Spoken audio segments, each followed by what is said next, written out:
What is up, everybody? It is Wednesday, November 2nd, and this is Casual Wrestling Daily. Whoa, my phone is going.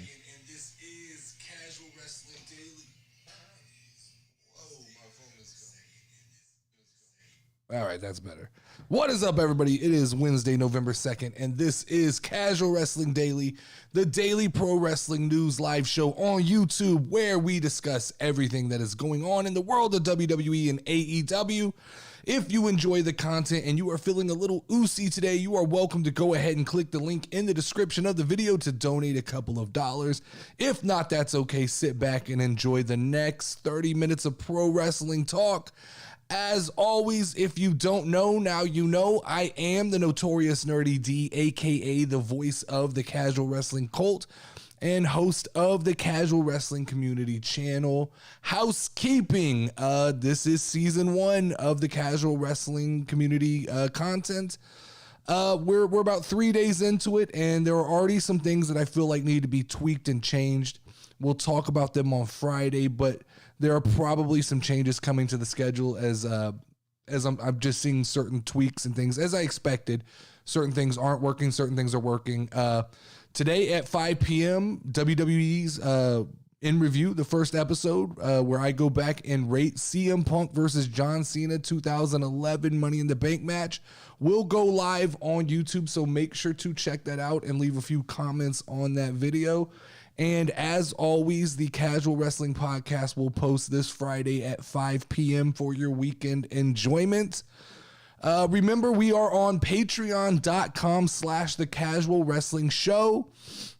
It is free to follow. I'm not asking for donations on Patreon, but it was just a place to build our community around and kind of be able to put out a message on like what's going on. At the end of this week, I'll put out kind of a blog that lets you know what I thought of the first week of content and kind of the changes that'll be happening moving forward. So feel free to join that. It is 100% free to join and follow. Let's talk about last night.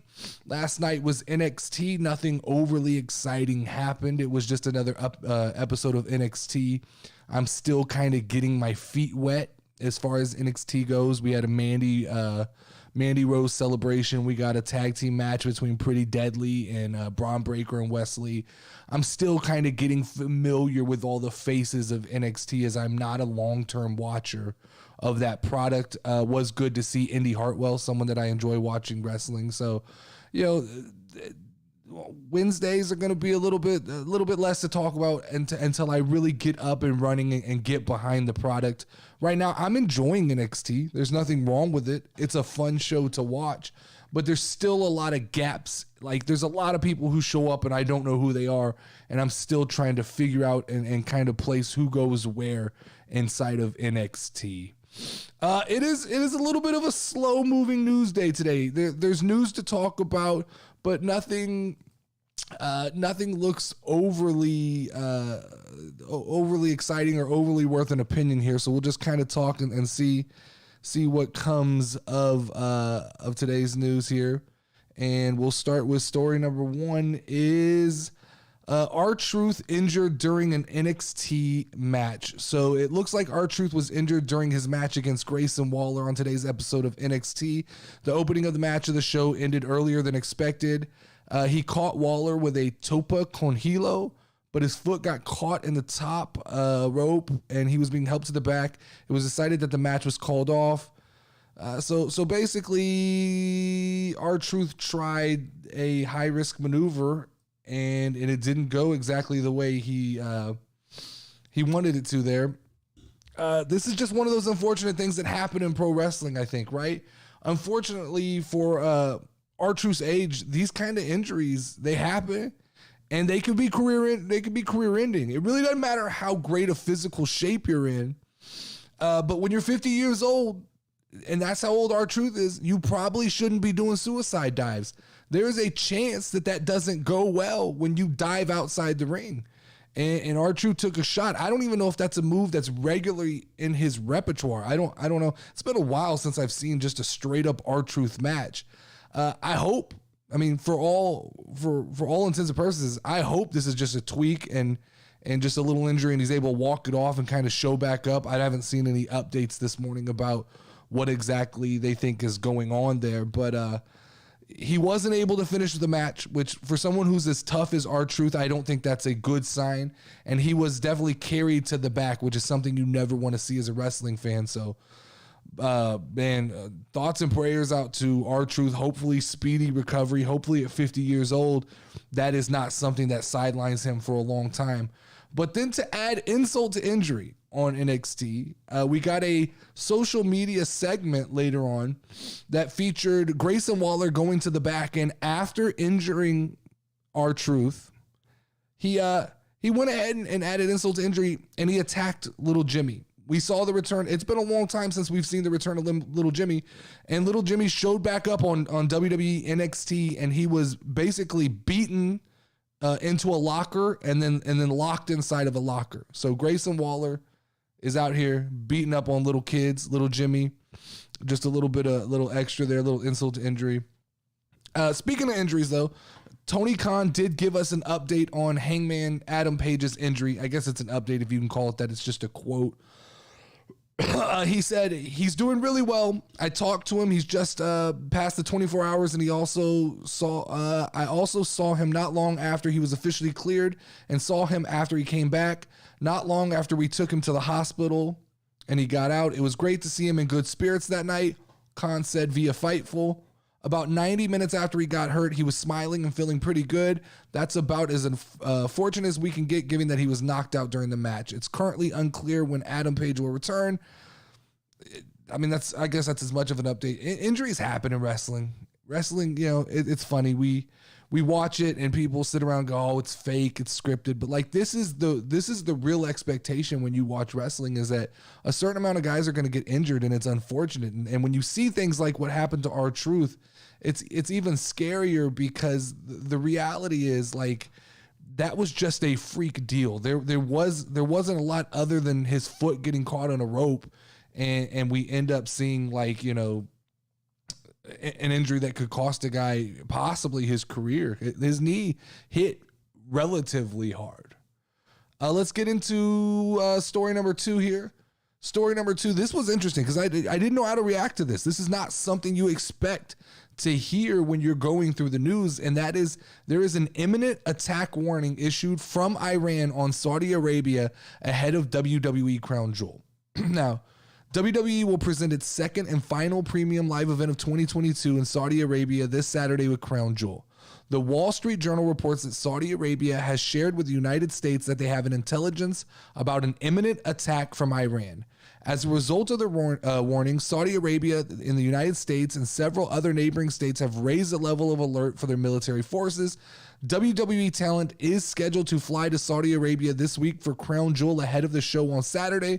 Logan Paul noted that he's flying out on Tuesday. The show will be headlined by Roman Reigns and defending undisputed WWE Universal Champion Logan Paul. PW Insider reports that the show is set to go forward with the event and have extra security protocols in case of emergency. I have to believe that WWE is all over this shit right now, that this is like DEFCON 5 inside of the WWE offices, right? Because there's absolutely zero chance that they put anybody in any risk. So if there is any credible threat, I think there is a realistic chance that this event does not go forward. This show Crown Jewel could possibly be in danger. Because I know if it was my ass, I'd say, nope, sorry, I'm not going. It doesn't take much for me to go, I'm not going to get involved in that. That's not happening. If there's a threat, if there's any credible threat, if there was enough of a threat that Saudi Arabia thought to contact the United States and let them know, I don't want to be a part of that. And it seems to me, I'm not diving into politics here, but it seems to me that a high level events like a WWE event in the middle of the country would be something that was like a target of interest if you were trying to cause problems in the world. Like I said, man, WWE, I know they have to believe this is a credible threat, but if it is credible, and if this does, like, if they do end up canceling Crown Jewel, what happens? What do we go from there as a WWE fan? And I know, like, are they going to try to move? Do you try to move that event? Do you pull like a Dana White and try to, in the last minute, completely shift that show to a new location? I mean, be it somewhere in Europe, or do you try and bring it back home and do it somewhere locally? You could do it in the Performance Center. You could do something, but what are the options here? Do you just postpone the event? Do you go like, we'll do it next weekend? What is the precedent for a premium live event that just possibly doesn't move forward? When you have stories and you have all these things kind of hinging on the line here, and it will kind of hold up, and it causes problems moving forward towards Survivor Series, Royal Rumble, and all these events, what do you do? Because, like, this is the risk of doing these shows in like volatile areas of the world, right? And not saying you shouldn't do shows in other places, but in 2022, these are realities like that we have to live with, that these kind of things are possible, and that countries get into, they get into these kind of situations where this is a reality. And it seems like bringing an event that brings this many people together in an area that's under threat, I don't know what the benefit is of doing this at this point. Like, I don't know. WWE there has to be, I'm just saying, like, inside of WWE offices, right, in Stamford, Connecticut right now, it has to be a shit show. Like, there has to be so much worry trying to figure out what they're going to do, who's going to fly out, I'm sure a lot of these people have left. I think they're doing house shows overseas already as well. So yeah, man, it's wild. That's a wild thing to pull up the news and see something like that. Third story of the week. This is a little less serious here. Halloween and NFL are leading to scary viewership numbers for the WWE. I mean, this is to be expected, but right. WWE Raw not only had the NFL to deal with on Monday night, but Halloween as well, and viewership saw the effects of both.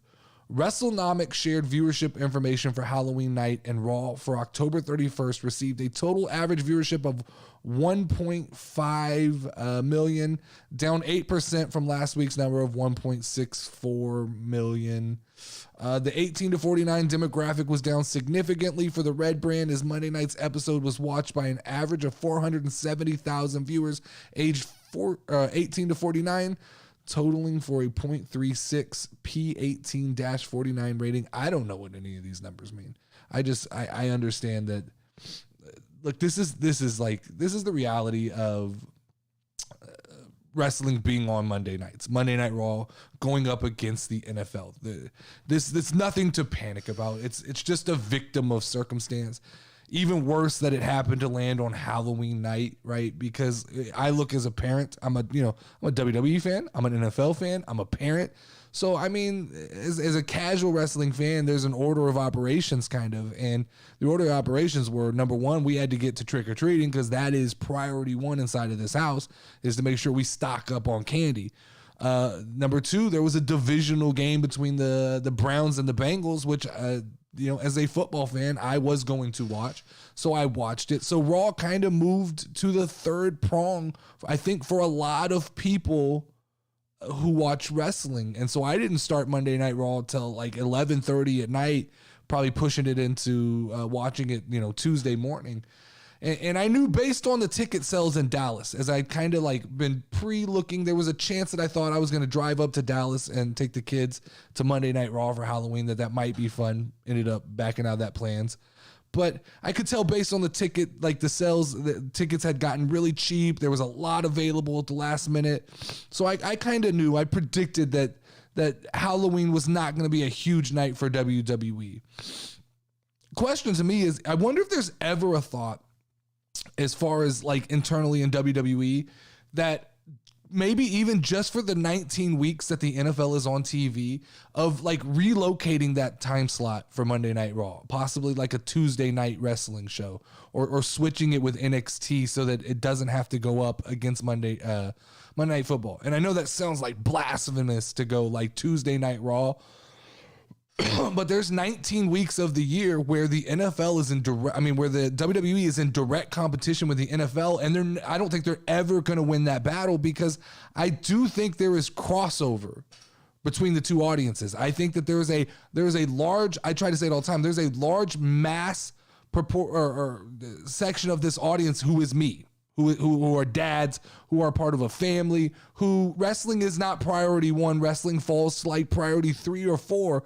And so like, I'm going to watch football. I'm going to take my kids trick-or-treating. I'm going to do these things. And wrestling falls lower down on that list. So you wonder if WWE doesn't consider just for it's 19 weeks a year, basically, is what football is. Maybe 20 with the buys. I'm not sure exactly how the schedule works out, but it's roughly, football runs like 22 weeks a year with playoffs and everything. So just to consider just shifting during that time doesn't seem like a completely crazy idea. I don't know how, when they measure these metrics and they do these things, how they equate for like DVR recordings and people who watch it on Hulu the next day, because I imagine that when that cable number goes down, that the viewership on like Hulu and DVR goes up, because I don't think that a lot of people are just skipping Monday Night Raw. I just think that the way I watch television these days, I don't know the last time I watched something in real time, and I think more and more people are doing that less. So I don't know how that gets accounted for in the ratings. I just think like there's nothing to panic about. Maybe the WWE has just come to terms that for 19 weeks a year, we are going to eat the shit in the ratings because of Monday Night Football. We know, like there's even something like the Manning cast, which has pulled, I think, attention, because I want to watch the Manning cast. I want to see Peyton Manning and Eli Manning talk. And so like those things take priority, which means that Monday Night Raw is going to move to the next thing I watch typically. So when Monday Night Football ends, if I'm not too tired, I will pick up on Monday Night Raw, or sometimes Monday Night Raw may just be a Tuesday morning watch for me. And so like, it's interesting, but it's nothing to panic about when you hear like these numbers down. I don't think that is in regards to how the product is being perceived. I think that's more just about circumstance. Let's get into our fourth story of the day here. WWE has added another title match to Crown Jewel. WWE Crown Jewel is set to take place on November 5th from Saudi Arabia. Now it looks like WWE has added another match for the show. Following the match, former women's champion Bayley tweeted that she will stop at nothing to make this right, indicating that Damage Control will try to reclaim the tag titles. Now it looks like they might get their chance, as WWE announced a rematch between Asuka and Alexa Bliss versus Damage Control for the women's tag team champions at Crown Jewel. This rematch comes as a bit of a surprise, considering WWE doesn't hand out automatic rematches anymore. I think I read somewhere that this is the first premium live event of 2022 that features more than 6 matches that's not WrestleMania. So interesting enough, we're getting back into the cram as much as we can into a short amount of time thing here. It does feel a little bit to me like Triple H is wavering a little bit on this, like long wrestling matches are okay for casual fans. I tend to center on, I like a nice short match on television and then give me my long match on a premium live event. I think unfortunately for Crown Jewel, there's just a lot they want to get into this card to kind of get some of these things wrapped up, right? Because this card is coming together better than I expected.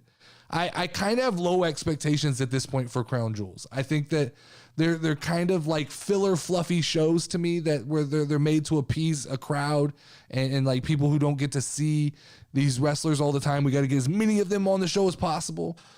Usually these Crown Jewel cards, yeah, they're pretty predictable, but I'm expecting, like right now, I'm expecting that this card could be pretty good. Like if you look at this this tag team match that was just added, I'm expecting this tag team shakeup to result in kind of the beginning of a women's tag team division. Like Damage Control's job was to kind of initiate it, carry the titles for a little bit. Now I think we start to see some teams form. We start to see some things happening in the women's tag team division. I wouldn't be surprised. I'm not banking on this. I have no information, but I wouldn't be surprised if Alexa and Asuka being tag team champions doesn't lead to Sasha Banks and Naomi returning. It's just a hunch. It's just a feeling I have. But I don't believe that WWE sees Alexa and Asuka as a long-term solution for those tag team titles, as they're like, they don't make a lot of sense as a women's tag team. And I don't understand why in the women's division there aren't more teams that are cohesive, that come up with a team name. Like Damage Control works. You've had the Iconics, you've had the Bella Twins, but like we need more like matching gear and things like that. NXT has quite a few of them, but I don't know why WWE, they need to start, if they're going to build up this tag team division, we need credible tag teams that look like tag teams, that feel like tag teams. We need more of that. But coming into Crown Jewel, we can kind of look at this card. I'm excited for it. And I'll make my official predictions this Friday with Level Up Lauren. But I'm going to eyeball the card right now and just kind of look as I see it kind of come together here. We have Roman Reigns versus Logan Paul for the undisputed heavyweight title. I think that's going to be better than people. Well, I've seen positive reaction to this. At first, the initial reaction was a lot of shit talking. I've seen a lot of like WWE haters talking about this, but for the most part, I've seen a lot of like my peers speak well about this match, and I'm right on board. I think Logan Paul will surprise. I think he can tell a story. I think Roman can tell a story. I think with all the elements, Paul Heyman, the Usos, there's so much there that they can make this a theatrical event that is fun to watch. And I still think that there's a 10% chance that somehow Logan Paul wins this match. Now, may not win the titles. It may be by disqualification. He may win the titles, losing the next night. But I think, to me, the most exciting conclusion to Crown Jewel is in some form or fashion Logan Paul walking out with those titles. I would think like that's not going to be my prediction, but like that is the way you end the show the most exciting way possible. We got the OC versus the Judgment Day. That's gonna be a good match. It's fresh, it's different. We finally got away from the Judgment Day and Rey Mysterio and Edge. So the OC is a good like kind of change of speed here. I expect a surprise equalizer at this point. I think it's about time to add a female to the OC to kind of even the score at this point, and I expect that we'll get that surprise during Crown Jewel. Damage Control versus Asuka and Alexa. They've put on a couple good matches. I have no problem with them. I thought their main events, they've held down Monday Night Raw well. McIntyre versus Karrion Kross steel cage match. Excited for that. I think it'll be better than their strap match. I think they've missed on the build up to this match just a little bit, but if there's a guy who can sell it, it's Drew McIntyre, and I think he'll come out and this will be a physical cage match.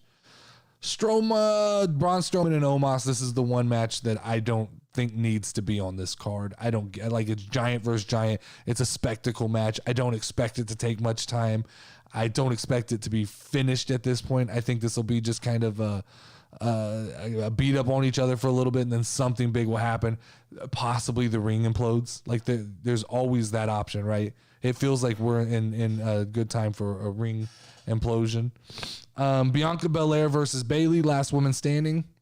I expect that to be good.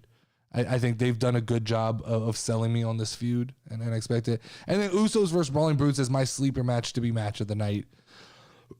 I love Butch and the Brawling Brutes, and I think the Usos are the most underrated working tag team. Like every match that they're in to me is a must watch. So that card's coming together right now. That's 7 matches. It feels like you're gonna squeeze in Strowman and Omos. Hopefully it doesn't take too much time, and it's gonna be, every match here has the potential to be a sleeper match of the night.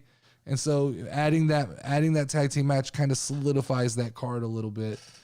Last story of the day for you guys is Mick Foley has come out and said, Mick Foley's been very active lately. He's been talking a lot. Mick's kind of back in the mix of he's doing his pod, Foley's pod and talking a lot, and a lot of his stuff is making headlines here. But this is something I found particularly interesting, is that Mick Foley reveals the reason why he'd likely decline a WWE return. WWE Hall of Famer Mick Foley would likely have to decline a chance to return to a WWE at this point in his life. Over the course of his legendary career inside the ring, Foley has suffered multiple of injuries that are catching up with him. At this point in his life, Foley admits he can't remember a written promo or storyline. Mick Foley was a huge star in the 90s during the company's Attitude Era. He has won 3. That's all information we don't need to know. But basically, Foley did return in 2016 as a general manager for Monday Night Raw under the Stephanie McMahon. Since Foley has made sporadic appearances on WWT, his last being 2019 to help unveil the new WWE 24/7 title. I don't understand. There was more to this article where Foley said he doesn't want to come back for a one-off pop. He wants, if he's going to come back, he needs to be a part of something. I don't understand why certain legends feel the need to tell us they don't want to return when nobody's clamoring for a Mick Foley return right now. We would happily accept it, but nobody's asking for this at this point. And it's no disrespect to Mick. He is one of the greatest of all time, one of my favorite wrestlers of all time. But like, I don't, it almost feels like they start to feel forgotten a little bit, and they speak up and they go, hey, remember me? I used to do this, and I used to do this really well. And I don't understand why they don't want to come back for that one-off pop. Like, what is wrong with showing up and living off your legacy? When he says things like, I don't want to come back for the pop, to me, you don't want to come back for the pop, but you also don't want to come back for a 6-month run that's going to be necessary to get somebody over the way you need to get them over. That's my issue, right? Because you have guys like JBL, who's basically committed and has been impressive and consistent in coming back and helping Corbin. And I don't know that Mick Foley wants to commit to 6 months. I don't know that a lot of these guys want to commit to 6 months. I don't know that it's like, it's the same story behind The Rock, right? Is like, oh, The Rock coming back for WrestleMania. It's a big commitment for somebody like The Rock, because he has to carve out 3 to 6 months time if you want to actually do the story justice and not just come back with some bullshit like one-off event. And with all the bumps that Mick Foley has taken in his career, it does, like, it saddens me a little bit to hear him say like he can't remember a scripted promo. He has a hard time. That shit sucks, because that's the reality of pro wrestling, right? These guys are taking bump after bump, and guys like Mick Foley are taking scary bumps. And like, you know that at this point in his life, he is feeling the effects of CTE, because that wasn't a discussion back when he was wrestling.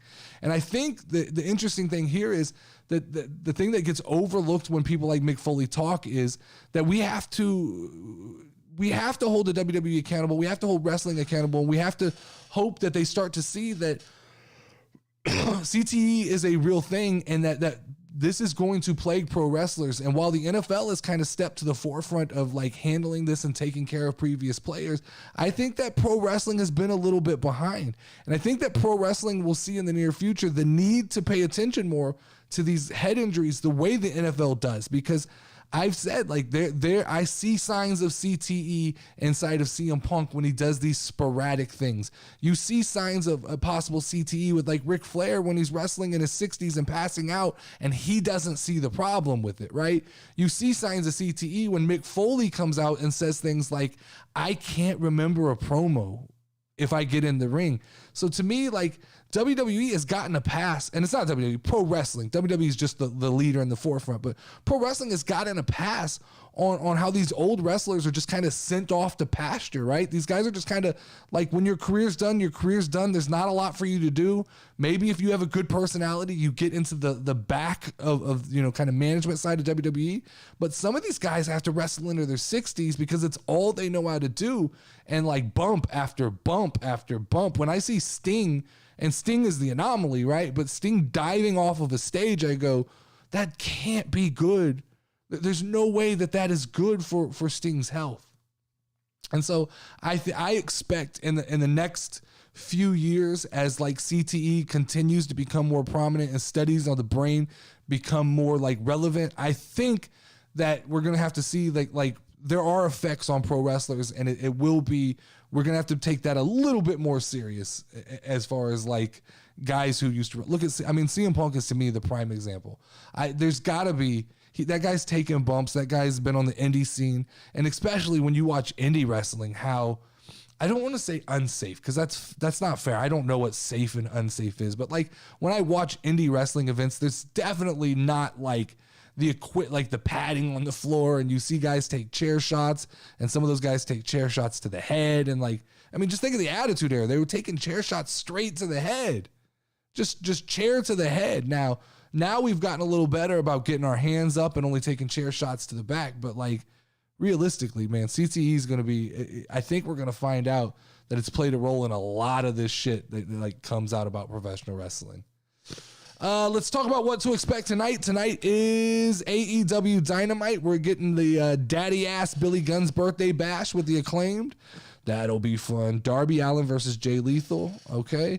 Saraya and Britt Baker sit down with Renee Paquette. That'll be, I'm interested in that.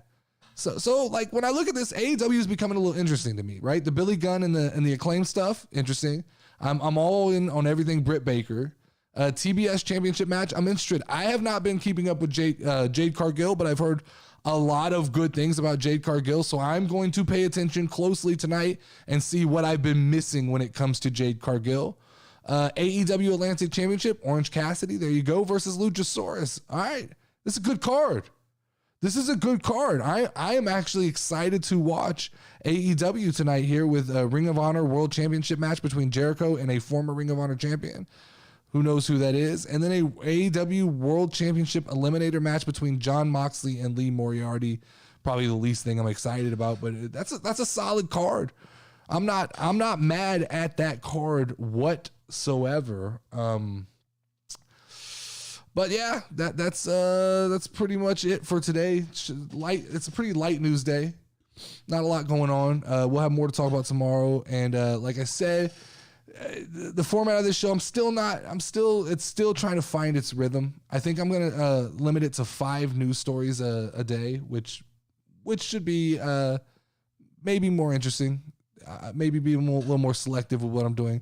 And there's a possibility that we may change the time slot of the show. But other than that, that is all the time I have today for the Casual Wrestling Daily Show. We will pick up where we left off tomorrow. Make sure to tune in every weekday, Monday through Friday here on YouTube Live. And make sure to check out the Casual Wrestling Podcast that posts every Friday for your weekend listening enjoyment. Also, make sure to check out WWE In Review, the show where I go back and watch old pay-per-view and premium live event matches and rank them on the most notorious casual wrestling match list ever.